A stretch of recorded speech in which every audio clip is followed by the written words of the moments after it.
किसी एक चीज को बार बार करना और उससे हर बार अलग परिणाम की आशा करना मूर्खता है, ये बात कही थी आइंस्टीन ने। साथियों नमस्कार, मेरा नाम हनुमंत सिंह शेखावत है। जयपुर में सीनियर सेकेंडरी स्कूल चलाता हूँ। साथियों, आज से मैं एक 60 वीडियोज की सीरीज शुरू कर रहा हूँ। प्रत्येक दिन मैं एक वीडियो दूंगा। उस वीडियो में मैं किसी न किसी महापुरुष के बारे में आपको बताऊंगा, उनके बाल्यकाल के जीवन के बारे में बताऊंगा। लेकिन मेरा उद्देश्य ये नहीं है कि मैं उनका आपको परिचय दूं। मेरा मुख्य उद्देश्य यह है कि मैं आपको वो बातें बताऊं जिनकी वजह से वो महान है। उनकी इनसाइड स्टोरी क्या थी, क्या उनमें वो गुण थे जिसकी वजह से वो महान बन पाए। साथियों, तो मेरा प्रयास ये रहेगा कि मैं इस लॉकडाउन के समय मैं कुछ ऐसा मेरे स्कूल के विद्यार्थियों को दे पाऊं जिससे वो सकारात्मक रहें। इसके साथ साथ अन्य बच्चे और समाज के अन्य वर्ग के लोग जो सभी आयु वर्ग के हों, मेरे इन वीडियो से कुछ न कुछ सीखें। तो इसलिए मैं आपसे निवेदन करूंगा कि आप मेरे चैनल को सब्सक्राइब कर लीजिए और बेल आइकन को जरूर दबाइएगा, क्योंकि रोज आपको जो भी वीडियो आएगा उसका नोटिफिकेशन आपको सबसे पहले मिल जाएगा और आप उससे लाभान्वित हो पाएंगे। तो मैं आज एक ऐसे वैज्ञानिक के बारे में आपसे बात करूंगा जो 20वीं सदी के बहुत बड़े वैज्ञानिक थे और उनको जीनियस के नाम से जाना जाता था। बहुत ही बुद्धिमान वैज्ञानिक थे। आप समझ गए होंगे, मैं बात कर रहा हूं अल्बर्ट आइंस्टीन की। अल्बर्ट आइंस्टीन का जन्म 14 मार्च 1879 को उल्म में जर्मनी में हुआ था। वो एक मध्यम वर्ग परिवार में जन्मे थे। उन्हें भी कई कठिनाइयों का सामना करना पड़ा था। उसके साथ ही उनको आर्थिक स्थिति से जूझते हुए एक क्लर्क की नौकरी भी करनी पड़ी थी। उनके बारे में मैं बताऊंगा आपको कि वो बचपन में जब पैदा हुए तो उनका सिर का वजन अबनॉर्मल था, अन्य बच्चों से बहुत भारी था और वो 4 साल की उम्र तक तो बोल भी नहीं पाते थे। जब 4 साल के हुए तो अचानक एक दिन डाइनिंग टेबल पे उन्होंने कहा कि सूप बहुत गर्म है। ये सुन के उनके माता पिता बहुत प्रसन्न हुए और उन्होंने बोलना शुरू किया। 9 साल की उम्र तक वो साफ नहीं बोल पाते थे। इसकी वजह से वो स्कूल भी देरी से गए थे। जब स्कूल में गए तो उनको स्कूल जेल खाना लगता था। उनकी जिज्ञासाएं अलग तरह की होती थी। उनका पढ़ाई में मन नहीं लगता था। वो टीचर से अलग अलग तरह के सवाल पूछते थे, अलग तरह के क्वेश्चंस होते थे, तो टीचर्स उन पे बहुत झुंझलाते थे। उनको लगता था कि ये मंद बुद्धि है, तो उनको मंद बुद्धि का टैग लग गया उन पे कि ये बालक मंद बुद्धि है। उनको बहुत परेशानी होती थी। वो एकांत में रहते थे, पेड़ पौधों और ब्रह्मांड के बारे में ही सोचते रहते थे। उनका पढ़ाई में मन नहीं लगता था। एक दिन वो पढ़ रहे थे तो उनके मन में ये पूछने की जिज्ञासा हुई कि मैं कैसे अच्छा कर सकता हूं। तो उन्होंने अपने टीचर से पूछा कि सर, मैं क्या ऐसा करूं जिससे मैं लोगों से अलग हूं और जीवन में बहुत महान कर पाऊं।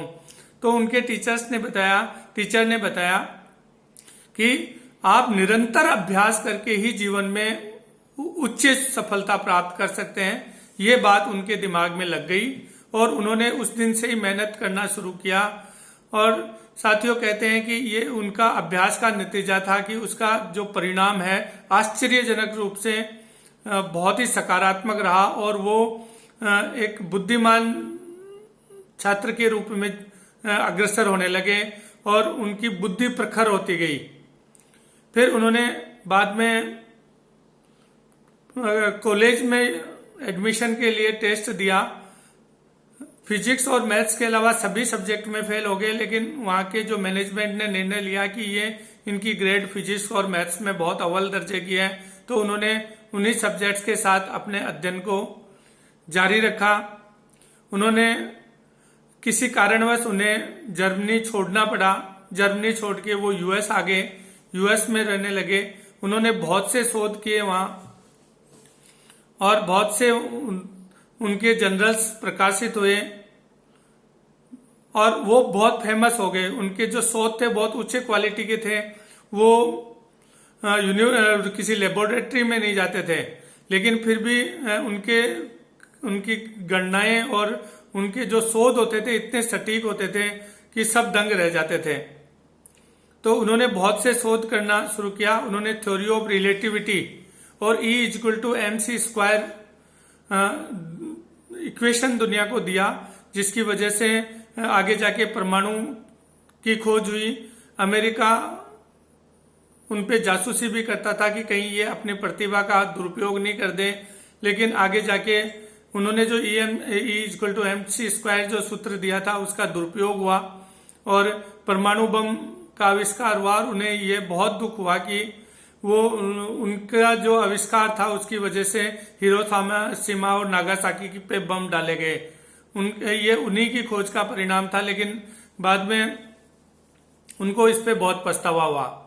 उन्होंने साथियों आज इंटरनेट और जो ये तमाम हम संचार के साधन देख रहे हैं कहीं न कहीं उन्हीं की देन है। उन्हीं के आविष्कारों से ये संभव हो पाया कि आज हम इंटरनेट की इतनी बड़ी दुनिया देख पा रहे हैं। और उन्होंने 1921 में उन्हें नोबेल प्राइज मिला law of photo electric effect के लिए। Law of photo electric effect के लिए उन्हें नोबेल प्राइज मिला। उनके जीवन में भी कई डिस्प्यूट हुए, उनका भी तलाक हुआ। वो भी एक साधारण मनुष्य की तरह ही थे, लेकिन उन्होंने बहुत महान कार्य किया। साथियों उनके जीवन की कुछ बातें हैं जो ये बताती है कि वो बहुत ज्यादा उनकी याददाश्त अच्छी नहीं थी। एक बार उनके कलीग ने, उनके साथी ने पूछा कि सर आपके टेलीफोन नंबर क्या है, तो वो टेलीफोन डायरेक्टरी देखने लग गए और देख के बोलते हैं कि मैं ढूंढ के बताता हूं। तो उस कलीग को बहुत आश्चर्य हुआ कि इनको अपना टेलीफोन नंबर ही याद नहीं है। तो उन्होंने कहा जो चीज मैं किताब में देख के देख सकता हूं तो मुझे दिमाग में जोर डालने की क्या जरूरत है, मैं देख के बता देता हूं। उनकी याददाश्त बहुत कमजोर थी। एक बार वो टैक्सी से घर जा रहे थे तो अपने घर का ही पता भूल गए और संयोग से टैक्सी ड्राइवर भी उनको नहीं जानता था। तो उन्होंने पूछा कि भैया क्या तुम अल्बर्ट आइंस्टीन के घर का पता जानते हो? तो उन्होंने कहा उनका पता कौन नहीं जानता, मैं उनके घर का पता जानता हूं। और उन्होंने फिर उन्होंने कहा कि मैं ही अल्बर्ट आइंस्टीन हूं, मैं अपने घर का पता भूल गया हूं, मुझे वहां तक पहुंचा दो। तो उनको उनके घर तक पहुंचाया गया। उसने पैसे भी नहीं लिए उनसे, बार बार आग्रह के बाद भी पैसे नहीं लिए। इसी तरह एक बार का वाकया है कि वो ट्रेन में कहीं जा रहे थे और ट्रेन में जा रहे थे तो टीटी आ गया। टीटी ने पूछा साहब टिकट दिखाइए। तो वो जेब में हाथ डालने लगे, अपने सूटकेस में देखने लगे, इधर उधर देखने लगे, उनको टिकट नहीं मिला। तो टीटी ने सोचा कहीं गिर गया होगा, तो कहा ठीक है साहब आप बैठिए आप। तो फिर आगे टीटी आगे निकल गया, लेकिन थोड़ी देर बाद में फिर टीटी आता है तो फिर वो उस टिकट को ढूंढ रहे होते हैं। तो वो कहता है साहब आपको टिकट के लिए कोई नहीं कहेगा, मैं अच्छे से जानता हूं आप अल्बर्ट आइंस्टीन है, आपने टिकट ली होगी लेकिन गुम हो गई होगी कहीं। उन्होंने कहा भैया बात ये नहीं है कि मुझे ये नहीं पता है कि मुझे जाना कहाँ है, टिकट कहाँ की थी मुझे नहीं पता है, इसलिए मैं ढूंढ रहा हूं। साथियों उनकी याददाश्त बहुत अच्छी नहीं थी, लेकिन फिर भी वो अपने अभ्यास और वो कहते थे कि कल्पना करना और सपने देखना बहुत जरूरी है। बिना सपनों के कल्पनाएं भी अधूरी रहती है। तो अब मैं उनकी 10 महत्वपूर्ण बातें हैं जिसकी वजह से अल्बर्ट आइंस्टीन थे, उन्होंने अपने जीवन में उनको पूरी तरह से उतार रखा था।